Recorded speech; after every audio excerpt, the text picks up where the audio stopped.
You've been learning about value investing, finance, just regular investment for a while now, but you don't know where to go next.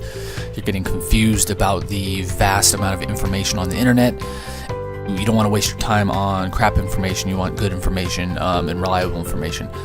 In this series of videos on value investing and finance education, you will find those answers to those questions and much more. My name is Jason Rivera. Welcome to Value Investing and Finance Education.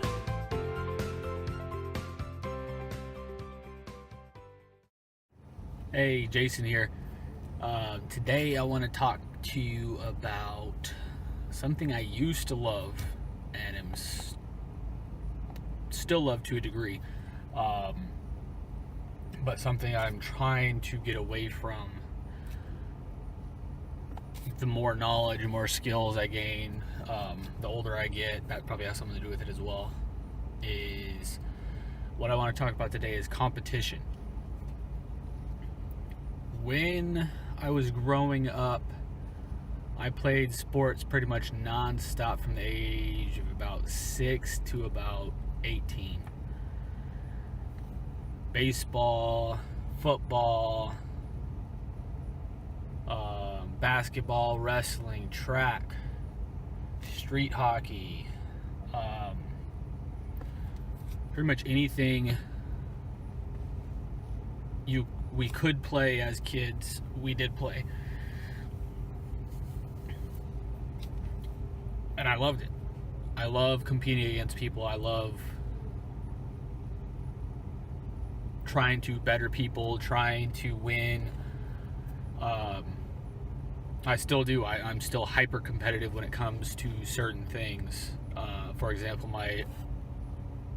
my oldest daughter is almost 8. She's about to turn 8 as of this recording in about 1 month's time. And she's in soccer, and I'm helping coach her soccer team. And I was talking to two of my buddies the other day. I didn't think that I could ever enjoy competition where I was coaching or helping out as much as I did when I was actually competing myself. I haven't been able to compete in sports since about the age of 18 because of my dizziness and all that kind of stuff, my health issues that I've been dealing with for the majority of my life since about the age of 17. So there's a lot, and again, I'm hyper competitive. If I play a card game against you, I'm going to try to win every single time. If I'm playing a video game against my brother, I'm going to try to beat him every single time. If I'm playing a video game against my buddy's daughter, we were playing Rocket League one time at their house, and we were playing Rocket League on the PlayStation 4 one time at their house, and she started getting all cocky because she was up 2 or 3 to nothing, and I wasn't really trying that hard, and because she was a kid, and so I was like, okay. After she started getting cocky, I came back and won the game. That's again how competitive I am. It's healthy. It was healthy when I was playing sports. It's healthy in business to a degree. I'll get to that in a second. But it's not healthy when it comes to, and it's healthy when you're trying to constantly better yourself, which I always do. It was not healthy when I used to push myself past my kind of physical breaking point when I was dealing with my health issues before they were kind of under control. I would literally push myself until I felt terrible for literally weeks or months at a time. I would just push myself so hard that I would literally not be able to do anything for weeks, months, depending on how bad I push myself. So I have learned in certain aspects of my life to kind of control my competitiveness, and not necessarily stop or when I need to slow down. I know physically when I need to stop or when I need to slow down now. And a lot of that comes with experience of me doing it in the past and getting older and all that kind of stuff too. But so I haven't been able to compete for the most part since about the age 17, 18 when my dizziness issues first came on. And again, I'm hyper competitive, so I miss that aspect of things, competing against people, playing sports, all that. Sorry, I got a phone call, it cut me off. So I miss competing a lot, but I don't really try to compete anymore unless I'm playing video games with my brother or daughter or friends. I can't compete physically in a lot of senses, because if I move around a lot I get super dizzy still. So I can't compete in a lot of instances, but even when I can, I don't compete as much as I used to. Not because I'm not still hyper competitive, but because I don't. The older I've gotten, the more I've learned from people like Warren Buffett, Grant Cardone, John D. Rockefeller. I'm listening to his biography right now. The titans of the business world, they don't compete. Mark Cuban says it all the time. I don't compete. I want to dominate.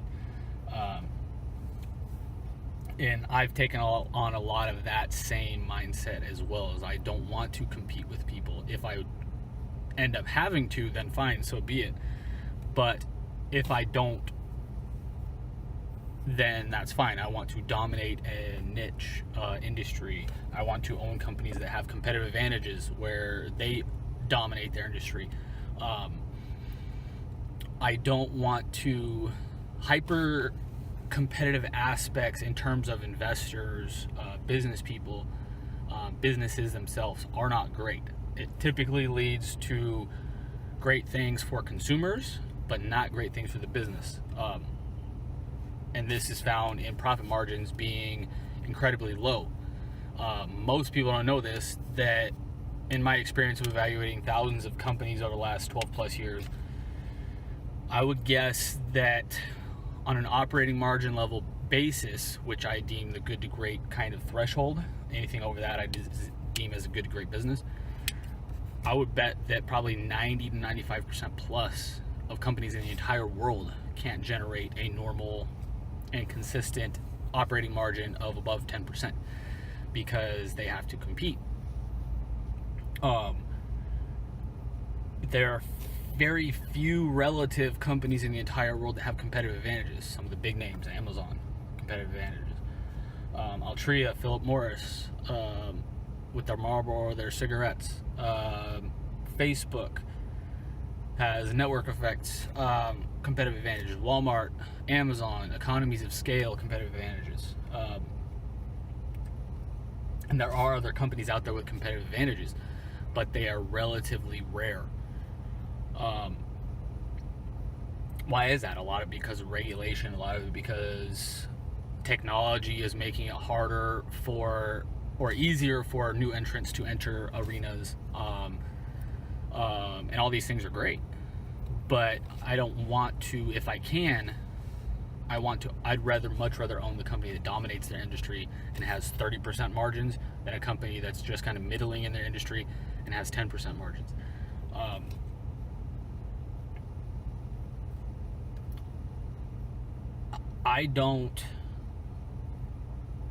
I still love competing. I'm still hyper competitive. Again, if you play me in cards, I will try to beat you every single time. I won't necessarily.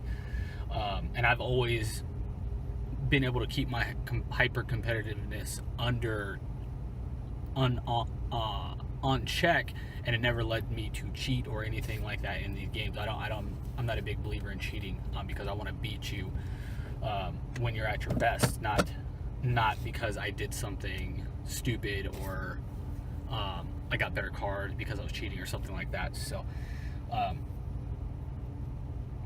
competitiveness is good in athletics, great in athletics, helps you get better, helps you run faster times, helps you lift more, helps you catch more passes, helps you score more baskets, whatever the case may be.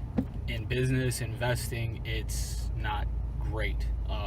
Typically it's bad for you as the investor or the business owner to compete. even now I'm going into arenas with my businesses where there is competition, but I'm trying to get into certain niches where there's not competition. Not, again, because I don't think we can compete, but because I want the higher profit margin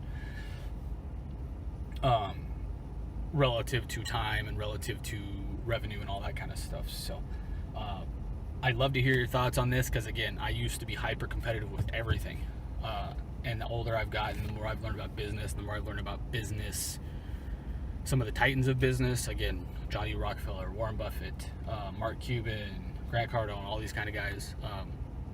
All those guys are billionaires, or were billionaires when they were alive. They don't look to compete. They look to dominate their industries, their niches, their arenas, having higher profit margins, all that kind of stuff. So that's what I'm looking for. I'd much rather have a company, if you're comparing apples, and I know everything is not apples to apples, but I would much rather own a $500,000 company that has 30% margins than a $1 million company that has 5 or 10% margins, because you can grow that company more and you have more excess cash flow.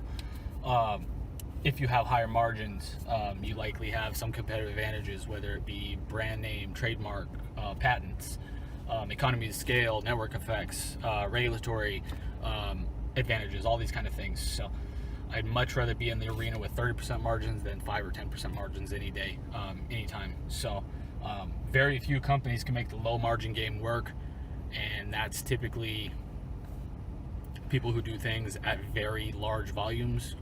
Think Walmart and how much they sell, Amazon, how much they sell, and off the top of my head, that's pretty close to it in terms of volume. Kmart back in the day before Walmart took over. Most companies, businesses, investors make more money on the margin, doing less volume but higher margin, than the opposite, the lower margin, higher volume. That's a lot harder game to play, and I don't want to play that kind of game. And I hope this kind of sparks some thinking in your mind about some of these kinds of concepts, because I know a lot of value investors and many of them are super competitive like me.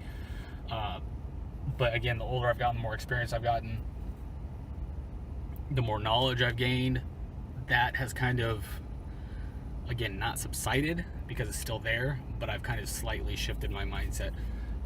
And I think it's going to benefit me greatly throughout the rest of my life, and you greatly throughout the rest of your life as well, if you look to dominate and not compete. I hope this helps. I'd love to hear your comments in the section below. If you're watching on YouTube, make sure to like, love, comment, and share. And I respond to every comment myself, whether it's on the blog, whether it's on YouTube, wherever it's at, and whether it's on social media, wherever it's at, I respond to every comment myself. Again, I'd love to hear your comments on this, because I know a lot of value investors out there, and they either are or were super competitive. So I'm sure this is kind of a different mindset. If you're watching on YouTube, make sure to subscribe and hit the notification bell so you're notified anytime we're releasing a video. We're releasing new videos all the time. We just passed 410 total videos. A lot of those are kind of locked up behind paywalls for paying clients, whether masterclass, training vault, coaching program, that kind of stuff. But well over 100 of those are available for free on YouTube or on the blog, on social media, all that kind of stuff. And so make sure you hit the bell so you're notified every time we release a new video. Until next time, thanks for watching. Have a great day, and I'll talk to you soon. Thanks. Bye.